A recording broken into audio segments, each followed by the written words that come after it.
안녕하세요. 지난 전쟁 이야기에 이어서 이제 모든 자산시장 섹터를 한번 살펴보겠습니다. 지난주까지 해서 갑자기 미국 경제에서 모두가 주목하던 미국 고용노동부에서 나오는 경제지표, 깜짝 서프라이즈로 나오면서 경제지표가 고용이 아주 튼튼하다고 나왔죠. 그래서 파월이 이렇게 튼튼하게 나오면 11월에 혹시 다음 11월에도 빅컷으로 금리 인하를 또 크게 하지 않겠냐, 경기 침체나 고용이 둔화되는 걸 두려워서 했는데 전혀 그럴 필요가 없다. 지금 보니까 9월 달에도 뭐하러 금리 인하 빅컷을 했냐, 미국 경제가 이렇게 좋은데, 그런 얘기까지 나올 정도로 뭔가 큰 파장이 있었죠. 자, 이런 흐름들을 우리가 지금 상반기의 흐름 쭉 봤고 3분기에는 어떻게 될 거다, 뭘 조심해야 된다, 그리고 9월 중순에 추석, 우리 9월 FOMC 미국 시작하기 전에 9월 상반기에 이벤트 3개 우리가 정말 주시해서 보자. 세력들의 깜빡이, 앞으로 어떤 식으로 얘네들이 가겠다는 신호가 9월 상반기까지 나올 것이다, FOMC까지 해가지고 그걸 봤었죠. 그때 그리고 트럼프와 해리스의 대선 토론 이후에 우리가 결론 내렸던 게 뭐였습니까? 사람들은 앞으로 금리 인하 계속 좋게 되고 아름다운 시절 올 거라 생각하지만 생각 못한 거시적인 수면 밑의 경제에서 큰 어떤 우리가 예상 못한 일들, 즉 마스터 플랜 B에 대한 세팅을 앞으로 또 과감하게 할 것 같은 안 좋은 결과가 나왔다. 그때 추석 연휴 전까지 우리가 이렇게 결론을 내렸던 거 기억들 하실 겁니다. 그리고 그 일이 지난 보름 동안 이루어지면서 지금 중동 전쟁의 전면전까지 지금 발생을 한 것이죠. 이 흐름 안에서 바이든 해리스와 트럼프와 해리스의 선거, 그게 맞춰서 지금 미국 경제가 어떻게 움직이고 있는지 살펴보겠습니다. 6번째 문명의 마지막 사이클에서 세상을 관조하고 존재의 근원을 성찰하는 당신을 위한 해적 방송.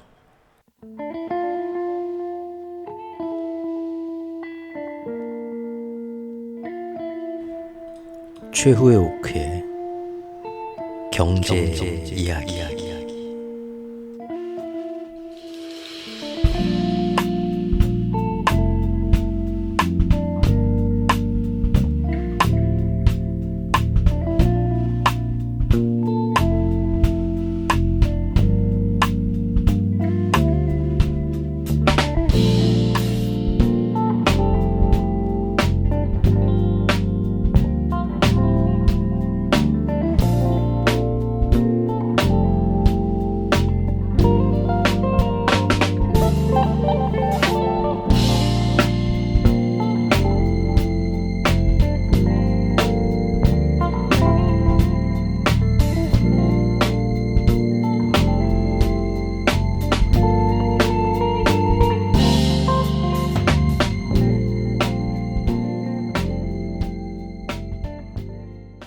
선거 전의 양상은 막 여론조사 막 이상하게 나오고 막 해리스가 너무 잘했다, 트럼프는 맨날 쥐어뜯는 기사 뭐 그런 것만 나오고 있지만, 세력들이 해리스를 밀어주기 위해서 그런 거고, 일찌감치 우리는 처음 1차 TV 대선 토론 때부터 앞으로 생각만큼 해리스가 트럼프를 압도하지 못하고 계속해서 초박빙으로 가고, 오히려 세력들은 트럼프 당선 가능성을 조금 더 높게 보면서 마스터 플랜 B에 더 매진하게 될 것이다 봤었죠. 실제로 그동안 여러 얘기가 있었지만 지난주까지 나온 가장 최근 조사를 보면 다시 50대 50 경합주에서 펜실베니아 같은 경합중에서는 오히려 트럼프가 다시 해리스를 뒤집고 더 앞으로 나오는 이런 결과들이 나오고 있습니다. 잘 안 된다는 거죠. 하지만 세력들로서는 절대 트럼프가 정권을 잡는 걸 마스터 플랜에서 원하지를 않고 있습니다. 그래서 해리스에 대한 물심양면으로 거의 전방위 지원을 해주고 있습니다. 실제 모든 지금 트럼프 같은 경우는 이스라엘 유대 세력들한테, 금융 세력들한테 잘 보이려고 지금 해외에서 하는 모든 전쟁 미국이 이득도 없는데 뭐하러 지원해주냐, 심지어 주한미군 같은 것도 다 철수하고 나 돈을 더 받아야 된다, 나토를 왜 우리가 도와주냐, 그런 식으로 얘기하지만 오직 하나 예외가 있죠. 이스라엘 전쟁에 대해서만큼은 우리가 계속 더 지원을 해줘야 되고 응원을 해야 되고, 이스라엘을 위협하는 이란 같은 놈들은 우리가 나서서 더 때려줘야 된다. 우리 돈 들여서라도. 굉장히 이중적인 태도를 보이고 있죠. 그만큼 그렇게 이스라엘 금융 세력이 예전 자기 재임 1기 시절 때부터 쉽게 자기한테 다가오지 않는 거에 대해서 굉장히 안타까워하면서 여러 가지 구애를 보이고 있지만 절대 붙지를 않죠. 현재 대부분의 금융 세력은, 월가의 자본 세력은 해리스한테 붙어가지고 양쪽의 어떤 선거 캠프의 정치 헌금 모금액만 봐도 몇 배로 차이가 날 정도입니다. 그리고 무엇보다도 세력들이 이민 문제나 뭐 전쟁 문제에 대해서는 한계가 있지만 적어도 경제 문제에 있어서만큼은 사람들이 바이든 민주당이 경제 정책 실패했다, 트럼프가 앞으로 경제 더 잘할 것 같다 했는데, 이런 경제 문제에 있어서만큼은 세력들이 좀 자기들 어떤 그 역량대로 좀 이걸 주무를 수가 있죠. 여론을 좀 움직일 수가 있는 만한 그런 힘이 있기 때문에 물심양면으로 지금 선거가 채 이제 한 달도 안 남았죠. 지금 정말 이제는 막 선을 넘어서 선거법 위반이냐 아니냐를 떠나서 무조건 해리스를 경제면에서는 띄워주기 위해서 부단한 노력들을 하고 있습니다. 새로운 경제계획 나왔죠. 해리스. 바이든 밑에서 맨날 하던 경제계획 뭐 그 뻔한 거 있었는데 자기가 뭐 있는 것처럼 이거 다 지금 사실 밑에서 짜준 거죠. 세력들이. 새로운 걸 내놓고 그 제닛 옐런 재무장관이, 현직 재무장관이 나와서 이거 이제 상대 공화당에서 선거법 위반 아니냐 그런 얘기가 나올 정도로 그 해리스가 내놓은 경제 정책을 굉장히 칭찬하고 너무 잘한 거다, 좋다, 미국. 그리고 오히려 트럼프 쪽의 경제 정책, 경제 공약은 개판이다, 나라 망한다 이런 식으로 대놓고 막 언론에 나와가지고 지원 사격 해주고 있고요. 이번 마스터 플랜, 예전 그 헬기에서 돈을 뿌린다는 버냉키 있죠. 예전 연준 의장. 우리가 이제 예전에도 제가 이제 블로그나 그런 데서 쭉 흐름으로 몇 년 전부터 말씀을 드려왔어가지고 보면은 아베노믹스도 그러고 빌 버냉키도 그러고 사실 쭉 다 이어져서 이 같은 이쪽의 어떤 기축통화 세력입니다. 그래서 전 세계 자산 버블을 키우는데 일조를 했고, 이런 이제 빅샷들이 나와가지고 계속해서 언론에 노출을 하면서 해리스의 경제 정책이 훨씬 낫다. 그리고 지금 현재 미국 경제는 민주당과 해리스 덕분에 이보다 더 좋을 순 없다. 연일 이렇게 칭찬을 해주고 있습니다. 계속해서 금융인들, 정치인들, 전직 공무원들, 전직 군인들, 전미 경제학자 앞에 모든 어용단체가 다 나와가지고 뭐 이상한 단체들 다 나와가지고 해리스 지지를 계속 선언을 하고 표방을 하고 밀어주고 있습니다. 그러면서 트럼프 정책과 너무 비교되게 너무 좋은 정책들이다. 바이든도 얼마 전에 지원을 했죠. 바로 10월 초부터 전미 동부 항만 노역자들의 대규모 파업이 있어가지고 모두 이걸 크게 걱정하고 있었죠. 물론 정부의 권한으로 테프트법이라고 해가지고 지금 위급한 시기니까 파업 접고 적당히 이렇게 강제로 화해시키고 파업 철회하고 들어가, 그런 법안이 있긴 한데, 그런 법안을 하는 순간 이 어마어마한 규모의 노동자들이 바이든 싫어, 민주당 싫어하고 다 트럼프를 찍겠죠. 그래서 감히 손도 못 댈 거다 하고 다들 고민하고 있었는데 3일 만에 바로 타결이 됐습니다. 되게 의외였던 게, 이 파업 같은 경우에는 단순히 임금을 얼만큼 올려달라는 그 문제만 있는 게 아니라 AI 같은 항만 자동화, 전 세계 항만이 다 스마트 항만으로 가고 있죠. 우리나라 부산도 그러고. 전 세계가 다 그렇게 가는 와중에 미국은 노조가 무서워서 그런 기계 자동화에 대해 엄두를 못 내는데, 우리도 더 이상 떨어질 수 없다 해가지고 항만, 그 AI 스마트 항만을 만들기 위한 그 계획이 지금 이제 들어가려고 하고 있습니다. 근데 그렇게 되면 결국 자동화 되는 만큼 많이들 해고를 당하겠죠. 그래서 그 문제를 해결하려 하는 건데, 이게 임금 협상하고 달리 쉽게 해결될 문제가 아니죠. 절대. 그래서 이번 파업은 굉장히 길어질 수도 있겠다. 예전하고 다르게 걱정을 했는데, 무려 3일 만에, 이게 가만히 3일 만에 갑자기 타결했는데 왜 그런가 봤더니 결국은 바이든이 뒤에서 도와줬다. 파업이 길어지게 되면 반드시 해리스한테 불리할 수밖에 없는 상황이었거든요. 어떻게 도와줬냐 봤더니, 그 AI 자동화 항만에 대해서는 일단 지금 얘기하지 말고 다음에 얘기하자. 선거 끝나고 얘기하자 이거죠. 지금은 다시 일자리로 돌아가라. 근데 어떻게 노조들이 그 말을 순순히 들었을까요? 노조 그 위원장 같은 경우에는 제가 듣기로는 연봉이 우리 돈으로 7억이 넘는답니다. 대단한 사람이죠. 근데 굉장한 꼴통이고 강경파더라고요. 막 말하는 발언 수위를 보니까 보통 강성 노조가 아닌데 어떻게 3일 만에 파업을 철회했나 봤더니 역시나 바이든과 백악관이 끼어들어가지고 사측을 압박을 한 겁니다. 회사를. 너희들 버티지 말고 저 노조에서는 일단 임금에 대해서는 77% 언제까지 현재 임금의 77%를 인상을 해달라고 했습니다. 그런데 사측에서는 거기에 대해서 아니 한 42% 정도 둘이 갭이 굉장히 크죠. 그런데 바이든이 중간에서 좀 더 써라 사측을 압박을 해가지고 62%로 제시를 하도록 만들었습니다. 그러니까 노조도 사실 77% 부를 때는 그거 다 받을 생각 안 하고 일단 높게 불렀겠죠.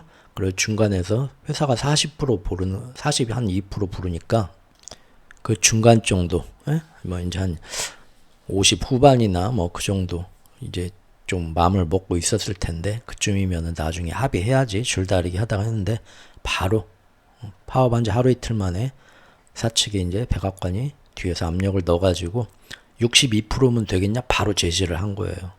그러면은 AI 자동화 어차피 이거는 길게 갈 문제인데 또 파업 기간 동안에는 돈도 못 받죠. 그러니까 덥석 받은 겁니다. 앞만 봐도 일단 받자.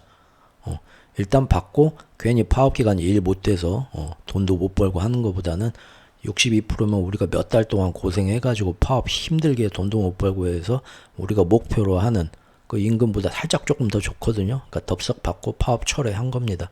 대신 이제 일단 돈은 이렇게 해서 계약하고 앞으로 돈 이만큼 올려주겠다 해서 승리하고 나서 자동화 AI에 대해서는 나중에 또 한 번 또 파업을 할 수도 있겠죠. 어쨌든 선거 전에 이런 일에서 해리스 표 떨어지지 말라고 백악관이 뒤에서 작업해 해가지고 3일 만에 이것도 안정화가 됐죠. 이런 식으로 지금 세력들이 물심양면 도와주고 있습니다.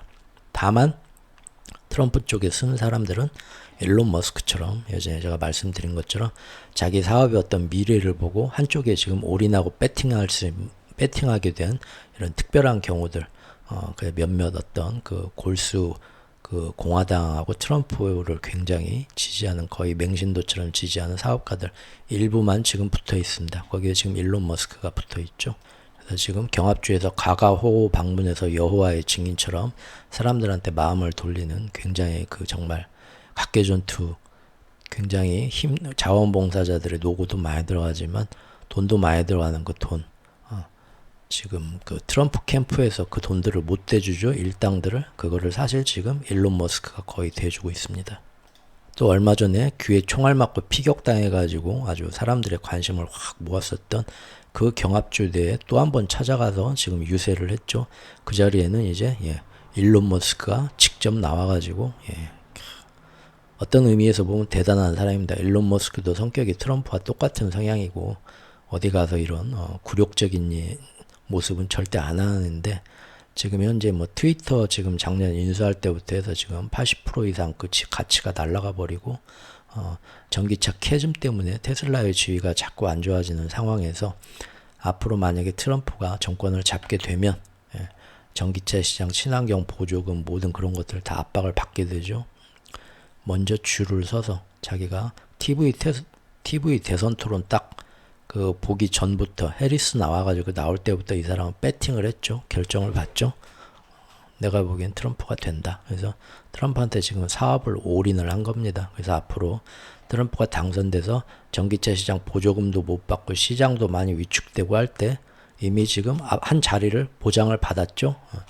그 민간 경제인들을 고문 역할로 해서 민관 합동으로 어떤 그 친환경 예산이나 이런 거를 심의하는 위원회가 앞으로 생길 텐데 거기에 이미 위원장 자리를 약속을 받았습니다. 정치연금을 하고 그렇게 되면은 앞으로 이제 자기를 경쟁 업체들 쫓아오는 전기차 경쟁 업체들을 다음 트럼프 정권에서 다 정권이 내연기관차로 다시 돌리면서 다 죽이게 될 텐데 자기만 거기서 뭔가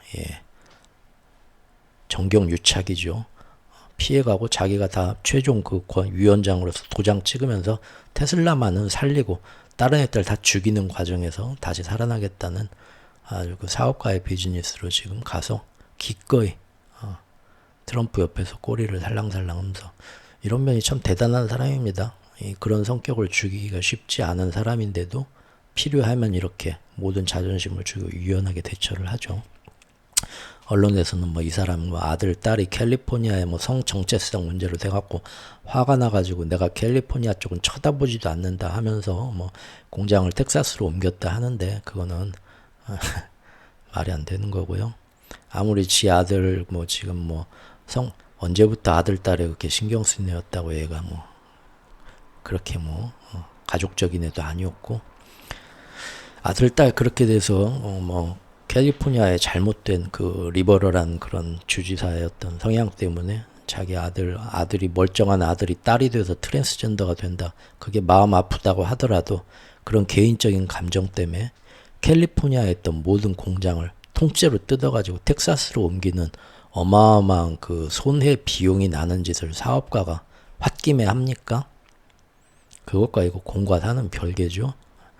그렇게 큰 돈을 들여서 다 철수하고 텍사스로 옮길 때 그만한 이득이 있겠다고 돈을 계산기를 굴려서 머리를 굴려서 그렇게 해서 텍사스 보수 지역과 트럼프한테 눈도장을 찍어가지고 나중에 올 수 있는 이득이 더 크겠다는 계산이 나오니까 가는 거지. 아들 때문에 마음이 아파서 공장을 뜯어서 큰 돈을 버리면서 거기로 간다. 그런 거는 너무 감정적인 기사들이고요. 그리고 드디어 연준까지도 이 정도로는 안 되겠다. 선거가 얼마 안 남았는데 해리스가 도저히 트럼프를 자꾸 못 누른다. 우리 생각만큼. 그래서 금리 인하를 하기로 했지만 베이비 스텝 가지고 한 달, 두 달 사이에 얼마나 실물 경제에 효과가 나겠냐. 사람들이 확실하게 경제가 먹고 살기 좋아졌다고 마음이 바뀌어야만 해리스한테 표를 부동층이 찍어줄 텐데 남은 기간 동안 0.25 베이비 스텝 인하해도 그 효과는 잘 안 난다. 하는 김에 빅컷 합시다 해가지고 그 연준 FOMC 들어가기 바로 전날까지도 전혀 빅컷은 생각도 말아라 했는데 닉 티메라우스 기자가 나와서 갑자기 뭐 막 시중에 이번에 빅컷 할지도 모른다면서 연준 위원들이 그 안에서 엄청 막 싸우고 있대. 갑자기 뭔 일이래 했는데 나중에 뚜껑 열어보니까 한 명 빼고 전부 다 찬성표 던졌죠. 세력도 급하게 연준의 빅컷은 사실 해리스를 지원하기 위한 금리 인하라는 거 예전 영상에서 너무 자세하게 다룬 것들이 있기 때문에 짧게 넘어가겠습니다. 실제로 그렇게 갑자기 빅컷을 아무도 기대 안 한 빅컷 금리 인하를 9월부터 하게 되니까 미국 실물 경제 시장도 반응하기 시작했습니다.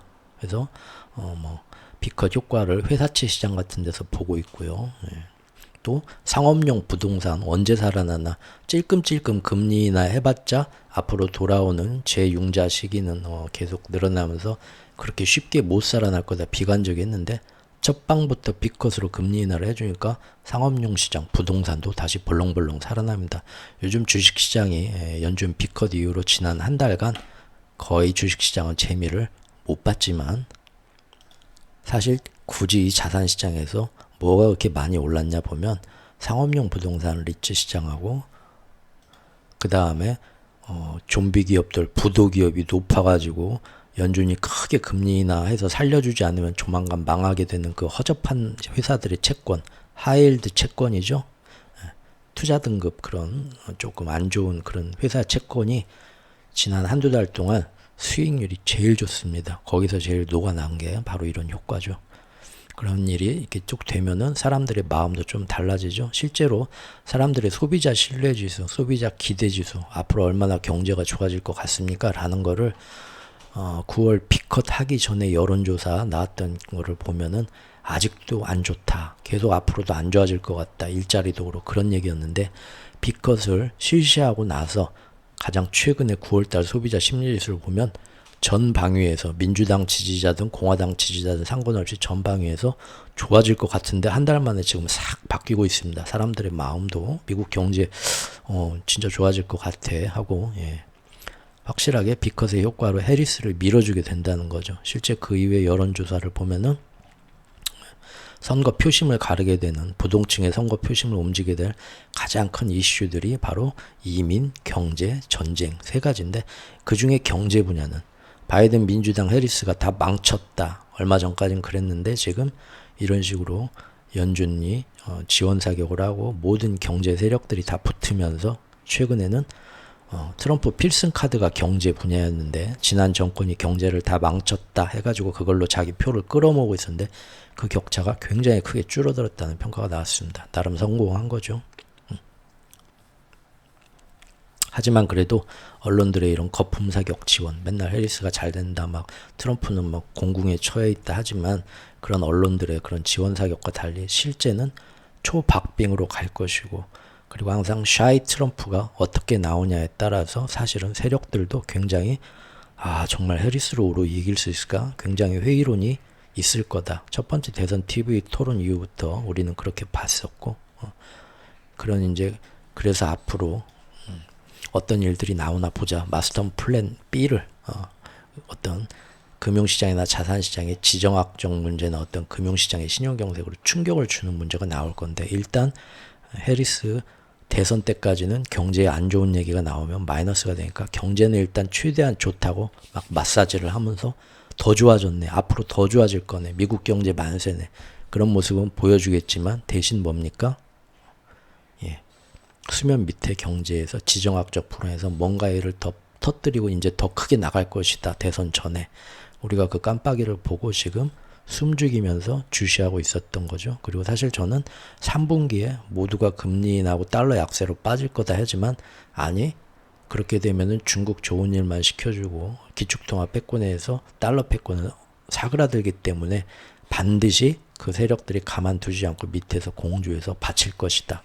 3분기에도 달러 패권을 드높이기 위해서 뭔가 나올 것이다 하고 분기 전에 제가 영상으로도 만들었었죠. 근데 실제 9월까지 3분기가 끝날 때까지도 미국 달러가 바닥을 헤맸어요.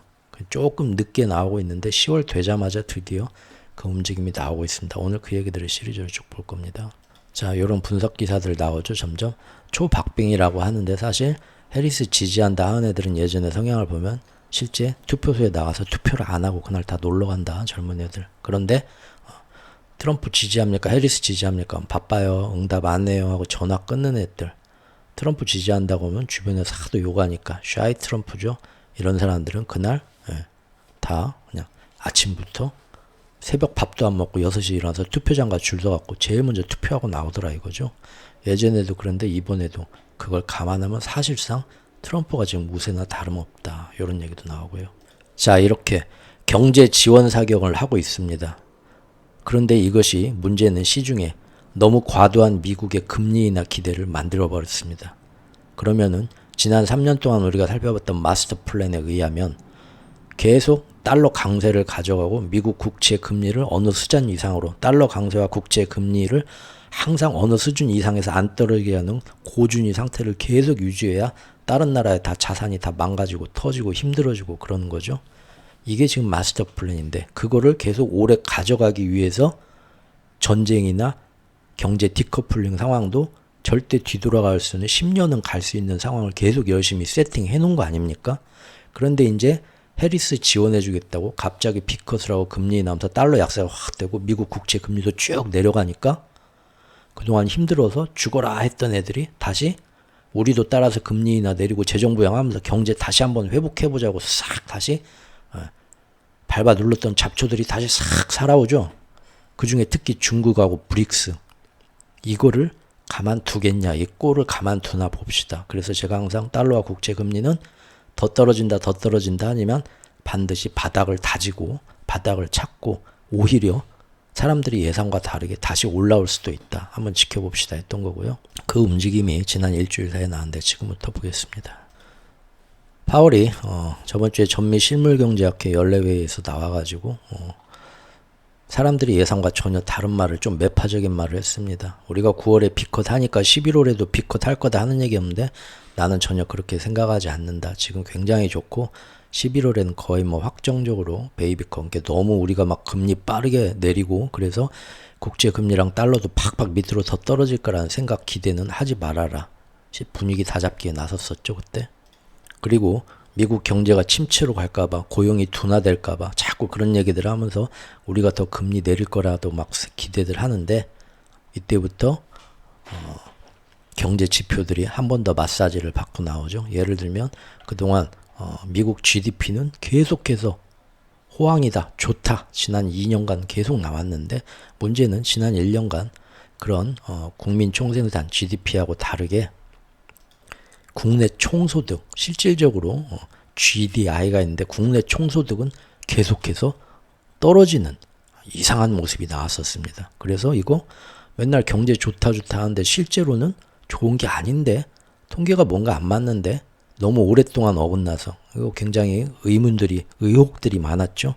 그런데 바로 지금 지난 2주 사이에 갑자기 GDI 우리 조금 뒤에 와서 좀 수정했습니다. 최신 데이터 받아서 업데이트 하면서 무려 지난 5년간의 데이터를 미국 상무부에서 수정을 하는데 깜짝 다 올려버립니다. 그래서 GDP만 좋은 게 아니라 GDI도 이만큼 좋았다 나오는 거예요.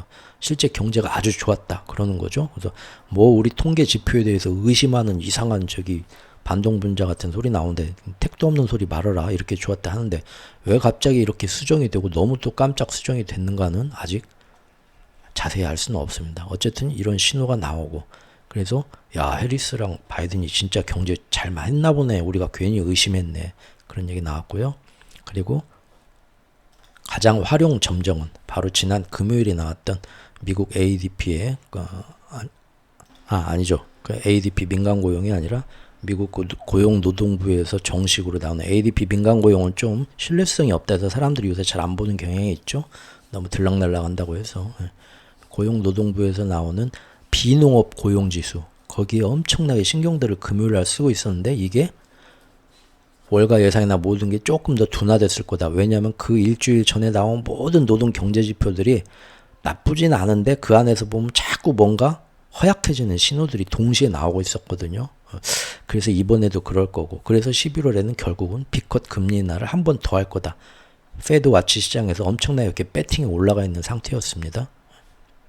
그런데 9월달 비농업 고용 봤더니 월가 예상보다 좋은데 그냥 좋은 게 아니라 엄청나게 깜짝 이렇게 이게 말이 된다고 할 정도로 정말 좋게 나왔습니다. 그래서 사람들이 이렇게 좋으면 11월에 금리 인하 B컷이 아니라 B컷 가능성이 그때 하루 만에 싹 사라졌어요. 60몇 프로 막 그렇게 찍고 있다가 배팅 시장에서 찍고 있다가 0%로 그냥 바로 죽었습니다. 심지어 뭐가 생겨났냐면 잘하면은 11월 달에 금리 인하 안 하고 동결할지도 몰라. 경제가 너무 좋아. 고용이 너무 뜨거워. 해가지고 금리를 오히려 동결한다는 배팅이 생겨났어요. 이겁니다. 페드 와칭 시장에서 그 전까지만 해도 11월에도 B컷 할 거야 하는 게 60몇 프로였고 베이비 스텝 하겠지 한 게 뭐 40몇 프로였고 30몇 프로였고 그랬는데 이날 하루 너무 고용이 깜짝으로 나오니까 야 11월에 그냥 B컷이 아니라 그냥 베이비 스텝으로 금리 인하겠다는 게 93%고 심지어 아니야 금리 동결할지도 몰라 하는 새로운 배팅까지 나왔다는 거죠. 이렇게 경제가 좋다 하니까 점점 더 해리스한테 힘을 실어줍니다. 동시에 이렇게 경제가 좋은데 금리 인하는 할 이유가 없네. 9월달 금리 인하는 왜 했어? 사실 필요도 없는데 했네. 이런 비난들까지 나오고 그래서 이것이 달러가 너무 약세로 빠지지 않고 다시 올리는 역할을 해주게 됩니다. 우리가 예상했던 아무리 미국이 금리 인하하고 정부 연착륙으로 간다 하지만 그렇게 해서 달러가 약세가 빠지고 중국 위안화도 강세가 되고 모든 게 안정되면서 다시 경쟁국들이 살아나는 꼴을 이 마스터 플랜에서 보겠냐. 그래서 그건 어떻게든 다시 한번 막을 것이고 또한 그걸 위해서 자산시장에서는 큰 힘을 못 써도 외부의 전쟁을 어떻게든 더 위험하게 지금 드라이빙하는 움직임이 나올 거다 하고 우리가 9월 중순까지 결론을 냈던 게 지금 보름이 지나고 이제 나오기 시작한 거죠. 그 심지어 이거에 대해서 음모론까지 막 나왔죠. 이거 아무래도 이거 마사지 받은 것 같다. 너무 이상하다. 경제지표가 이렇게까지 좋을 수가 있나? 아무튼 경제가 이렇게 좋다고 하니까 뭐 그런가 보다 하고 다들 좋아하는데 그러거나 하시거나 우리가 본 것처럼 진짜 큰 손과 빅샷 세력들은 이미 7월 중순부터 꽁지가 빠져라 불이 났게 도망가고 있고 이 흐름은 이렇게 날마다 좋은 미국 경제는 이제 랜딩도 아니다. 그냥 날아간다. 땅에 발 대지도 않는다. 좋은 일만 남았다. 연말까지 S&P 500 더 올라간다. 자꾸 상향하고 난리가 나고 축제 분위기가 됐죠. 하지만 진짜 세력들은 지금 안 들어오고 계속 더 뺀다. 대표 중에 워렌 버핏 할아버지 지난주까지도 계속 더 빼고 있는 거. 그래서 상반기에 자기가 자꾸 정말 애정한다는 가장 그 많은 비중을 차지하는 애플을 절반 이상 줄인 거 알고 계시죠? 예. 그리고 그 외에도 나 죽을 때까지 들고 갈 텐데 내 후계자도 계속 상속받아 들고 가라 했던 뱅크 오브 아메리카, 웰스파고, JP 모건 체이스, US 뱅커프스 싹 다 지금 엄청나게 줄이고 계속 던지고 있다는 겁니다. 재밌는 건 지금 그 MMF 하루하루 이제 단기로 주식 채권 진짜 잘 되려나 불안하니까, 그러나 단기 채권, 단기 국채에 투자해서 하루하루 이자 딱딱 받아먹는 파킹형 통장 같은 MMF 시장이 있죠. MMF 시장에 역대로 많은 돈이 들어가 갖고 지금 뭐 시장이 좋다 연착륙하고 금리 인하해서 좋은 세상 다시 온다 하는데, 그래도 여러 가지 거시적인 불확실성이 있으니까 나는 괜히 섣불리 시장에 이제 바닥인가 하고 들어가기보다는 또 다른 위험을 보고 그냥 안전하게 MMF 시장에 넣어서 하루하루 주는 착실한 이자 따박따박 받아 먹을라요 하는 돈이 작년부터 안 들어오죠. 상반기 내내 많은 그 유명한 사람들이 나와서 곧 MMF 시장에 돈이 들어온다. 이번엔 진짜 강세장이 된대. 상반기에도 끈끈이 안 들어왔고 하반기에 9월 FOMC 금리 인하 하면서도 이제는 진짜 빅컷 금리 인하 했는데 채권은 이제 오를 거밖에 안 남았고 주식도 이제 날아갈 일밖에 안 남았는데 이제는 진짜 들어온다. 예. 9월 중순까지 자신을 했었는데 안 들어와요. 끝까지. 그래서 대표적인 게 펀드 스트레스의 톰리 같은 사람도 요즘은 자기는 그렇게 그게 들어올 거라 지금 몇 달 동안 노래를 부는데 끝까지 안 들어오죠. 주식시장에 정말 큰 돈들이 들어야 하는데 정말 큰 돈과 세력들은 안 들어온다는 겁니다. 오히려 더 팔고 나가고. 그래서 이 사람도 아무래도 대선 끝날 때까지는 조금 안 들어온 것 같다. 드디어 이제 인정하기 시작했죠. 실제로 보면 아직도 MMF 시장에서 돈이 안 나오고 거기에 다 있다는 기사, 가장 최근 기사입니다. 이렇게 해서 세력들이 지금 선거에서 해리스를 도와주기 위해서 연준이 빅컷도 금리 인하도 했고, 그 이후에 지금 저번 주까지 다시 또 미국 경제지표 굉장히 좋다 깜짝 서프라이즈를 내놓으면서 해리스를 물심양면으로 도와주고 있는 걸 봤습니다. 그럼에도 불구하고 트럼프와 해리스의 박빙에서 사실 세력들은 지금 트럼프가 당선될 수 있는 자기들이 원하지 않는 결과를 굉장히 높은 확률로 상정하고 있고, 그에 맞춰서 9월 중순부터 뭔가 조금 마스터 플랜 B를 지금부터 세팅을 해야겠다는 마음에서 결국은 지금 이란 이스라엘 중동의 전면전이 터뜨리게 된 거 지난 전쟁 영상에서 아주 자세하게 봤고요. 그와 상관없이 해리스 지원하려고 자꾸 빅컷이랑 모든 걸 보여주다 보니까 미국 달러는 자꾸 약세로 빠지고 미국의 국채 금리도 자꾸 밑으로 떨어지죠. 그러면 그동안 미국 달러 패권 강세 때문에 기축통화 달러 때문에 죽을 맛이었던 중국이나 이런 데가 실제 살아나죠. 저번 주에 막 갑자기 중국이 7위안 밑으로 떨어뜨리고 국경절 연휴 시작되기 전에 판공성과 시진핑이 나와가지고 막 온갖 막 쇼를 하면서 전 세계의 돈이 다시 다 중국으로 들어올 수 있는 분위기를 만들었죠. 그 꼴을 못 볼 거다. 어떻게 하나 봅시다 했던 거고요. 그리고 지금 지난주 국경절 연휴 동안 우리 10월 첫째 주 연휴 동안 결국은 이렇게 자산시장에서는 미국 내부의 시장에서는 파월부터 나와가지고 또 경제지표도 이렇게 좋게 나오면서 11월에 굳이 금리 인하할 필요가 있을까? 이런 얘기까지 나오면서 급하게 떨어지던 달러와 미국 국채 금리가 싹 꼬리를 들고 올라가게 만든 모습까지 오늘 보았습니다. 다음 시리즈에서는 그래서 중국 시장 어떻게 되고 있는지, 홍콩 시장 어떻게 되고 있는지 보겠습니다. 감사합니다.